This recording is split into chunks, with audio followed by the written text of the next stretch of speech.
This is the QTV Nightly News and I am Jul Denjai. Thank you for joining us, and a reminder that you can also join us on Q Radio 103.3 FM. Here are the headlines. Dr. Omar Aliu Toure, President of the ECOWAS Commission, announced plans to launch a single regional currency by 2027 with the aim of boosting trade, strengthening financial stability, and deepening economic integration across West Africa. After 3 days of consultations, ECOWAS member countries, civil society organizations, international partners and the media have adopted the draft ECOWAS strategy on civilian-military coordination for humanitarian response. Officials from the Resilience of Organizations for the Transformative Smallholder Agricultural Project, ROOTS, visited the Jahali rice fields in the Central River region to assess the project's positive impact on farmers. Now, as part of their unending efforts to promote responsible and safe driving on our roads, Frontstar, a leading driving school, held a testing exercise for its latest batch of over 50 students on Saturday. In international news, 2 of the 8 who lost their lives in last week's helicopter crash in Ghana, Dr. Muntala Mohammed and Alaji Muniru Mohammed, were laid to rest on Sunday, August 10, 2025 at the new military cemetery in Accra. These and other stories coming ahead. To stay tuned.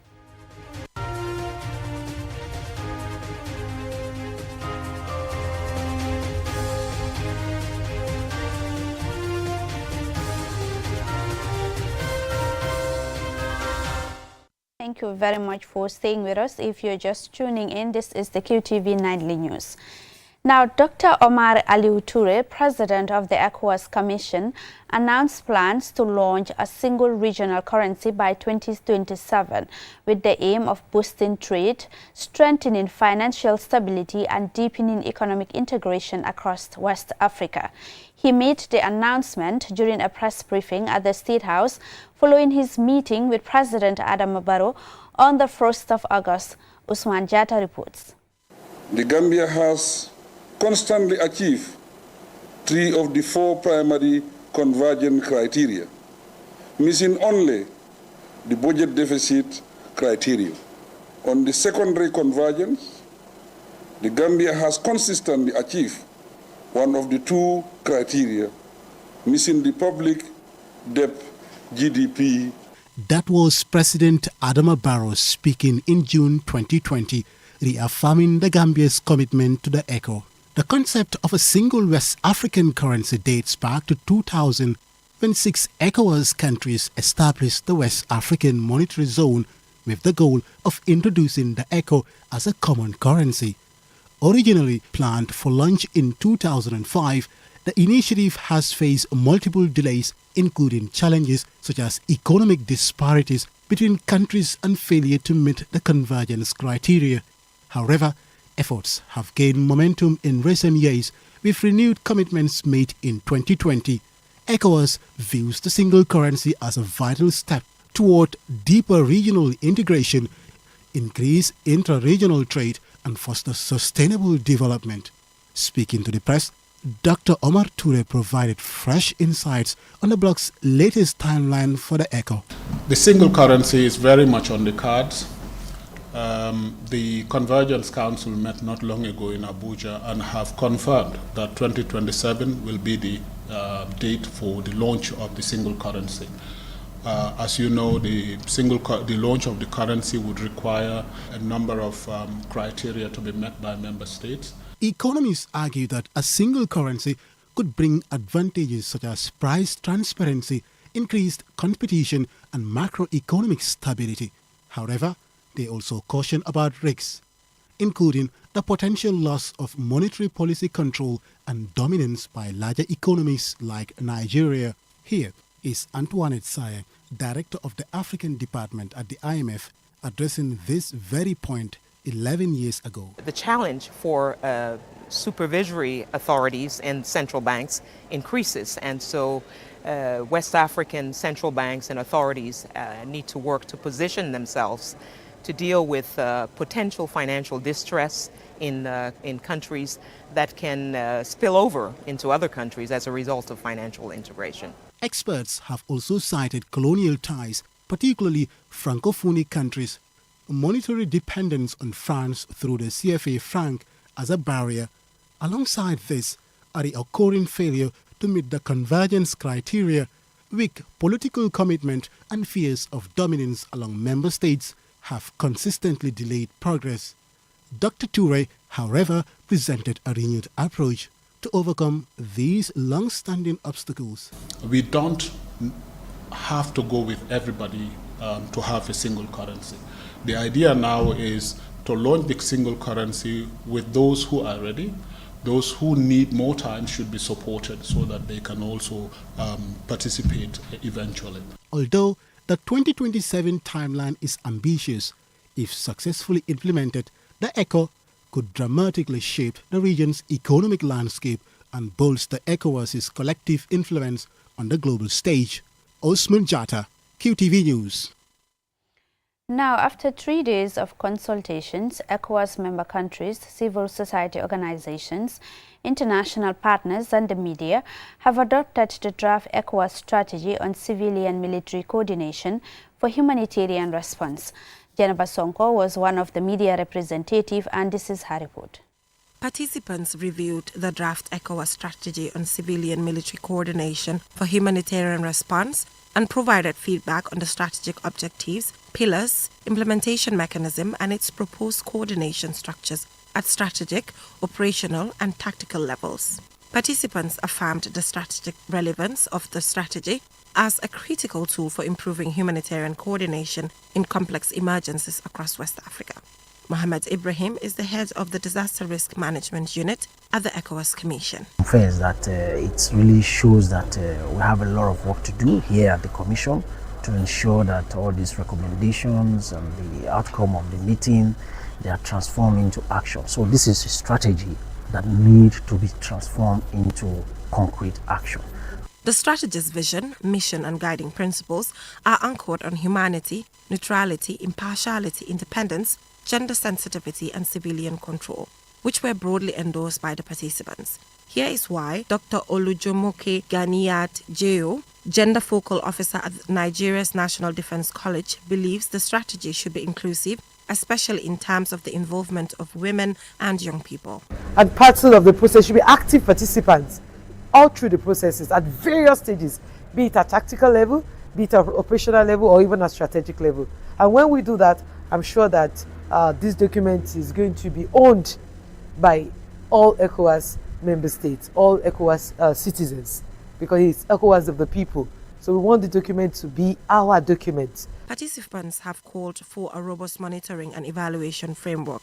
Regular reviews, including a midterm review after 5 years, will be conducted to ensure continued relevance and impact. Lieutenant Colonel Ambrose Da Costa, acting commanding officer of the Gambia's 1 Infantry Battalion, a participant in the consultation, says he is optimistic about the strategy's successful implementation. Most importantly, it will ensure military efforts during emergency are complementary to civilian-led efforts, guided by humanitarian principles and other frameworks. In other words, military efforts should not replace humanitarian mechanisms during humanitarian relief operations. ECOWAS has committed to finalizing the strategy based on the consultation inputs by developing an accompanying action plan and resource mobilization framework and presenting the document for political endorsement. A bureau will oversee the production of the final report and coordinate the next stages of adoption. Reporting for QTV News, I am Jennifer Sonko. Now, officials from the Resilience of Organizations for the Transformative Smallholder Agricultural Project, ROOTS, under the Ministry of Agriculture visited the Jahali rice fields in the Central River region to assess the project's positive impact on smallholder farmer beneficiaries. Loli M. Kamara has the details. The visit sought to capture and share success stories from the project's intervention sites. Launched in 2001, the Roots project aims to boost food security, nutrition and smallholder farmers' resilience to climate change in the Gambia by improving agricultural productivity and market access. The project focuses on 3 key areas: agricultural productivity and climate adaptation, market access, and institutional development and engagement. At the Jahali rice fields in the Central River region, beneficiary farmers Sehu Kante and Awasuare shared how they have benefited from the Roots project since it began.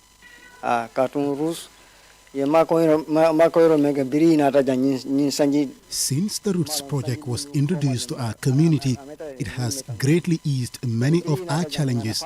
The project has helped me significantly with plowing, fertilizers, pesticides, repairing doors, and managing the entire rice fields. While we did have some resources before, their support has brought considerable improvements and made our work much easier.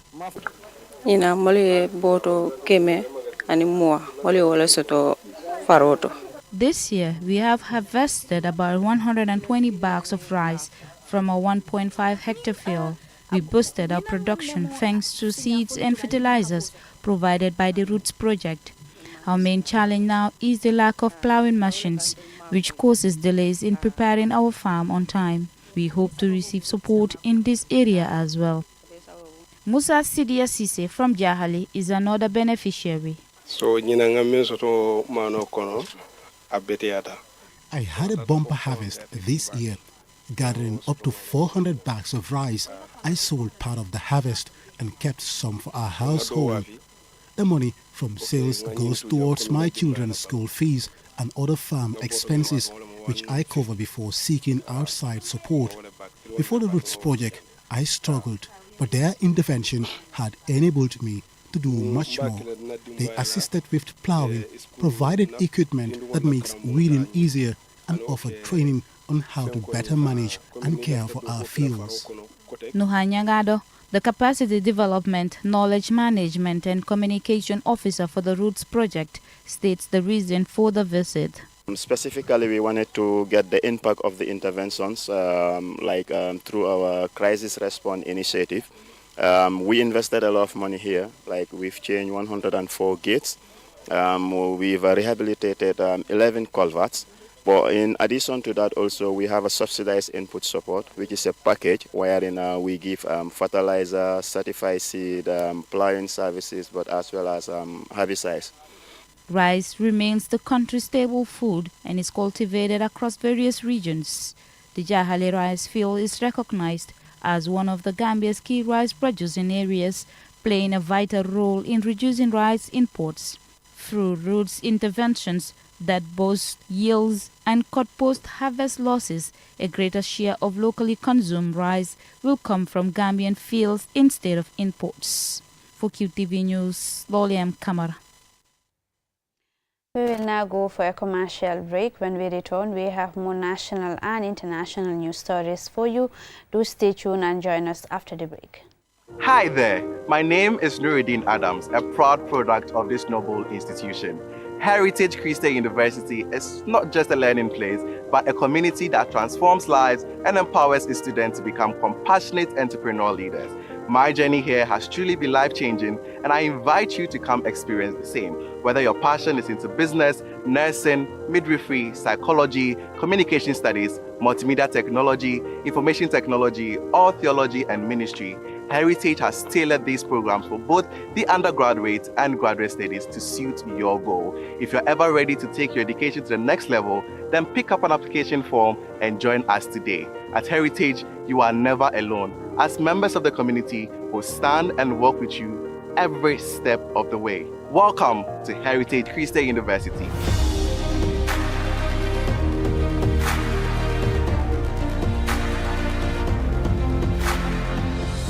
Supersonics Islamic Insurance, the Gambia's first digital insurance provider, brings innovation, convenience, and Sharia compliance to your doorstep. We offer a wide range of general insurance services, ensuring peace of mind and protection for what matters most. Whether at home, on the go, or in business, experience the difference with Supersonics Islamic Insurance Company Limited. Contact us today, +220-5132-319, 5132-318, or 5132-315. Email us info@supersonicsinsurance.com or on our website www.supersonicsinsurance.com or visit us at Baker Plaza 56 Liberation Avenue, Banjul.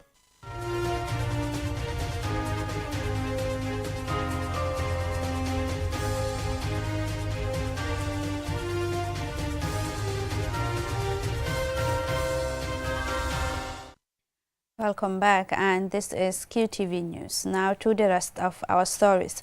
As part of their unending efforts to promote responsible and safe driving on our roads, Frontstar, a leading driving school, held a testing exercise for its latest batch of over 50 students on Saturday at the Bakau Bridge.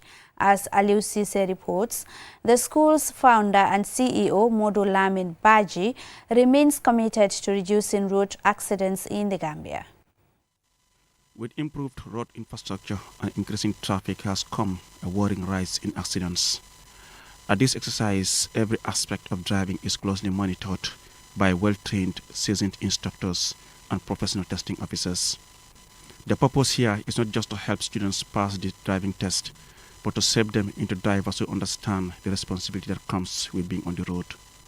Road traffic accidents in the Gambia place the country among the worst in the world. Modlamin Baji, founder and CEO of the school, emphasized that safety driving remains at the heart of their training, which is a critical factor in curbing the country's rampant yet avoidable road accident statistics.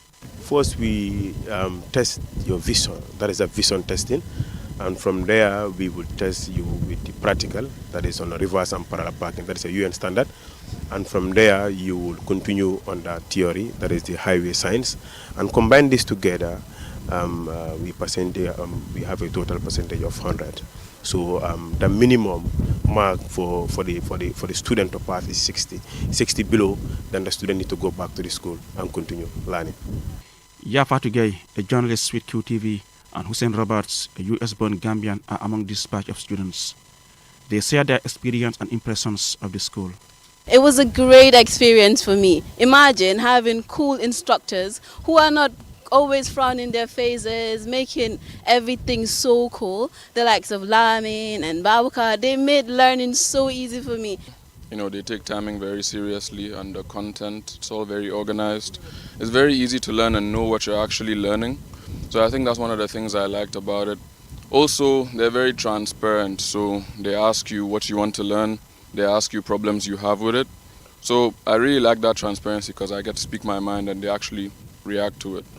The school's manager, Aishatou Jallo, and communications officer, Aliuba, respectively, commended PASS and the latest batch of students for manifesting a high sense of discipline throughout the training. As a driving school manager, we assess the students' training from the beginning of their classes to the final thesis. Like, we don't just train students just to be able to acquire lessons. We also make sure that they become responsible and safe driver. Looking at the school in recent years, like Frontstar have been doing an amazing job by testing more students. Like we are saying right now, we test over thousands of students that are professionally driving using our roads, and they are really contributing in road safety. CEO Baji, who also serves as the president of the newly formed Driving Schools Association of the Gambia, revealed that past students have been given positive feedback and expressed his school's commitment and readiness to work closely with the government, particularly the Office of the Inspector General of Police and the Traffic Control Unit, to promote safer roads.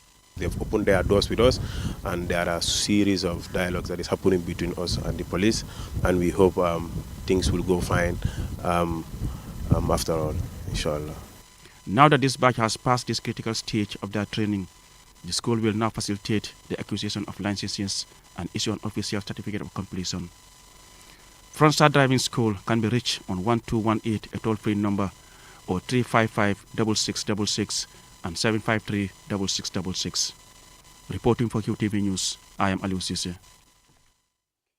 Now, former Birkama Area Council Chairman Sirifo Sonko and his then Chief Executive Officer Modu Jonga on Monday reappeared at the Local Government Commission of Inquiry to continue their testimonies regarding alleged revenue fraud involving a council tax collector. Yafatu Gay tells us more. Their questioning relates to Aliou Sane, a former tax collector accused of suppressing $164,000 in council revenue during Sonko and Janga's tenure. Mr. Sane was summoned before the commission in May 2024, where he admitted to withholding $145,600 of the funds. He told the inquiry that he used part of the money for personal expenses, citing health problems. He also admitted receiving letters and reports about the missing funds, but claimed uncertainty about the exact amount. During Monday's proceedings, lead counsel questioned Mr. Sonko about allegations of family connection to Sane, with the Commission's internal auditor, Mr. Suleiman Bari, suggesting this relationship was why Sane was not disciplined according to counsel's proceedings. Mr. Sonko denied any such link, explaining that the fraud case was investigated under CEO Jonga, who was then questioned about when the issue was uncovered and how it was handled. Yes, I received a report of suspected revenue fraud in Fonyi, and then I instructed the internal audit to conduct an investigation. How did you receive that information? It was a verbal information that I received. The lead counsel asked Mr. Jonga if internal auditor Suleiman Bari was biased in handling the fraud case. Mr. Bari was accused of adding $6,000 to the case records, for which the counsel under CEO Jonga gave him a warning. The lead counsel also asked whether Aliu Sane's salary was stopped during his suspension, since Sane claimed he kept getting paid at that time. Well, I cannot confirm that, but Ali was not supposed to be paid. Counsel questioned Mr. Jonga about why a second investigation was launched into Aliu Sane's case, despite the first inquiry having concluded and established the fact. He also asked why a separate private investigation was conducted and why Mr. Jonga sent a letter to Mr. Sane notifying him of this private probe and the additional amounts mentioned in the report, which contradicted the findings of the internal auditor, Mr. Bari. After the establishment committee submitted their report, right, Ali was also formally confronted with the report. Right. He also still has some objections. Right. So because there are objections again, I forwarded the board report to the permanent secretary for onward transmission to the Local Government Service Commission. Mr. Jonga was instructed to provide additional documents at the next hearing on Tuesday to support his statements. The papers will assist the Commission in verifying the information he has given and addressing any outstanding questions. The inquiry remains ongoing as the Commission strives to uncover all details and ensure accountability. Reporting for QTV News, this is Yafatu Gay. Now for some international news.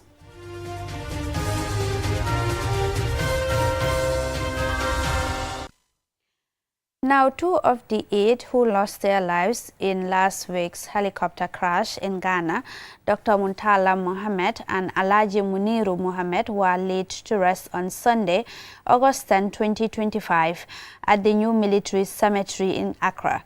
More in this report by Ade Drame, which is narrated by Usman Diatta.